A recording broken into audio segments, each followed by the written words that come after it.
ஒரு வார்த்தை மட்டும் விட்டுட்டு மற்றதுங்கெல்லாம் எங்கேயோ போயிருச்சுங்க. அது வந்து இவங்ககிட்ட கம்ப்ளைண்ட் சொல்லி கூட்டிகிட்டு போகிறதுக்காக எங்கே போகிறதுன்னு தெரியாமல் ஓடிட்டுருக்கு.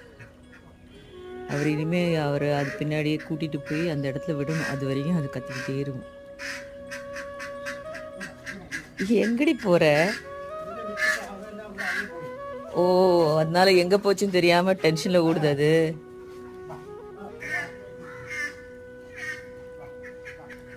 அவங்க குரூப்பெல்லாம் அது அங்கே இருக்காங்க. இது மட்டும் மிஸ் ஆகி போச்சு. ஒரே டென்ஷனாக கத்திக்கிட்டு போக வழி தெரியல. இவரை வந்து கூப்பிட்டுட்டு இதை அதுங்களெல்லாம் தேடி வந்துருச்சுங்க. கூட்டிகிட்டு போய் விடுறதுக்கு ஒரு ஆள் வரணும். வந்து கூட்டிட்டு போகுது. ஏதாவது ஓடுது பாருங்க. சேர்ந்துருச்சு. அவ்வளோதான். அதுங்களும் விட்டுட்டு போயிடுச்சு. இதுவும் எங்கே போய் உட்காந்துருது தெரியல அதுங்கெல்லாம் போகிற வரைக்கும்.